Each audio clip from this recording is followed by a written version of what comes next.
Lorsque Mauricio Pochettino a accepté le défi de prendre les rênes de l'équipe nationale américaine, les réactions du monde du football ont été mitigées. Certains y voyaient le choix idéal pour une nation désireuse de franchir un cap, d'autres se demandaient si un seul entraîneur, aussi expérimenté soit-il, pouvait transformer une équipe rarement considérée comme une sérieuse prétendante au titre mondial. Si l'on se projette jusqu'à la Coupe du Monde de la FIFA 2026, ce débat aura radicalement changé. Les États-Unis ne sont plus décrits comme une jeune équipe prometteuse ou un outsider séduisant. Désormais, leur adversaire commence à se poser une autre question. Comment les arrêter ? Ce changement de perception en dit long sur les progrès accomplis par cette équipe. Après une phase de groupe impressionnante, les Américains abordaient les 16e de finale avec des attentes immenses. Jouant à domicile devant des supporters passionnés, la pression était sans précédent pour cette génération de joueurs. Chaque stade était plein à craquer de fans rêvant d'assister au plus grand parcours de l'histoire du football américain en Coupe du Monde. La Bosnie-Herzégovine se dressait sur leur chemin. Une nation qui ne jouit peut-être pas de la même renommée mondiale que les géants traditionnels du football, mais capable de punir sévèrement tout adversaire qui la sous-estime.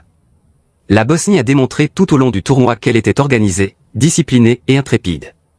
Son style physique, ses contre-attaques fulgurantes et sa combativité sur chaque ballon en ont fait l'un des adversaires les plus redoutables encore en lice. De nombreux experts prévoyaient une soirée difficile pour les États-Unis.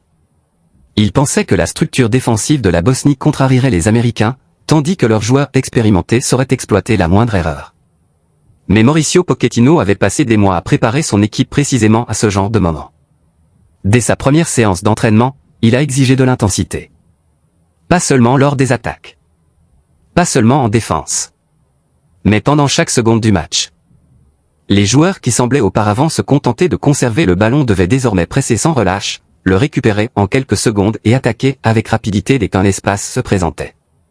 C'était un style qui exigeait une condition physique exceptionnelle, une intelligence tactique aiguisée et une confiance totale dans le système. Au début, il y avait des doutes. Les joueurs américains pourraient-ils maintenir ce niveau pendant 90 minutes ? Pourraient-ils supporter la pression liée à ce style de jeu agressif face à des adversaires internationaux de haut niveau ? Match après match, ils ont répondu à ces questions. Au moment d'aborder la phase éliminatoire, les États-Unis semblaient être l'une des équipes les plus en forme et les plus disciplinées du tournoi. Cette confiance était palpable avant même le coup d'envoi. Les joueurs sont entrés sur le terrain calmes mais déterminés. Aucun signe de panique n'était visible. Aucune peur. Seule la croyance. De l'autre côté, la Bosnie savait exactement à quoi elle était confrontée. Leur équipe d'entraîneurs avait étudié d'innombrables heures d'images. Ils comprenaient que laisser les Américains dominer la possession du ballon entraînerait presque certainement des problèmes. Leur plan était simple. Rester compact. Erreur de force. Gagner la deuxième balle. Et attaquer rapidement dès que l'occasion se présente. Durant les premières minutes, cette stratégie a étonnamment bien fonctionné. La Bosnie a refusé de laisser des espaces entre les lignes. Chaque passe américaine vers le milieu de terrain était immédiatement contestée. Chaque attaque était contrée par 2 ou 3 défenseurs. Le rythme est devenu plus lent que beaucoup ne l'avaient prévu. Les États-Unis contrôlaient la possession du ballon mais peinaient à se créer des occasions franches. C'était exactement le genre de match que la Bosnie souhaitait. La frustration commençait à se faire sentir dans l'attaque américaine. Les croix étaient bloquées. Les passes en profondeur ont été interceptées. Les tirs lointains n'ont pas inquiété le gardien de but. La foule, si bruyante avant le coup d'envoi, devenait de plus en plus anxieuse. Tout le monde savait qu'une seule erreur pouvait faire basculer le cours d'un match à élimination directe. Une contre-attaque. Une erreur défensive. Un éclair de génie. C'est cette incertitude qui rend la Coupe du Monde de football si spéciale. Mais ce qui distinguait cette équipe américaine des générations précédentes, c'était la patience. Sous la direction de Mauricio Pochettino, la panique avait disparu. Au lieu de tenter des passes impossibles, les joueurs ont fait confiance à leur organisation. Les latéraux ont continué à pousser haut. Le milieu de terrain a effectué des rotations intelligentes. Les attaquants ont continué à presser sans relâche tous les défenseurs bosniens. Lentement, la pression a commencé à monter. La Bosnie s'est retrouvée à défendre des positions de plus en plus ardues. Chaque autorisation de dédouanement a été immédiatement annulée. Chaque plaquage réussi était suivi d'une nouvelle attaque américaine. Les États-Unis ne dominaient pas grâce à des exploits individuels. Ils dominaient grâce à un effort collectif. Chaque joueur comprenait son rôle. Chaque mouvement avait un but. Chaque séance de presse était coordonnée. Ce n'était pas une équipe qui dépendait d'une seule superstar.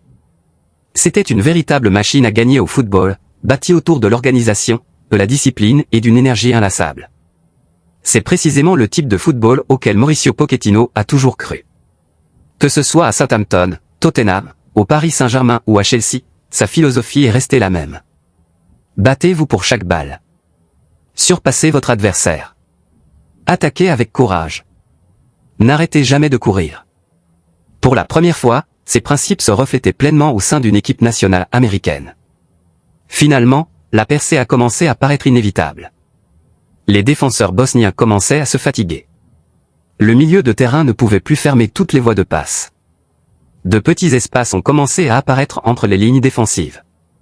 Les États-Unis ont immédiatement reconnu ces opportunités.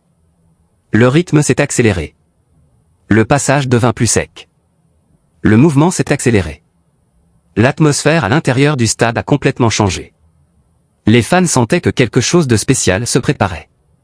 Chaque attaque déclenchait des acclamations plus fortes. Chaque guérison était célébrée presque comme un objectif.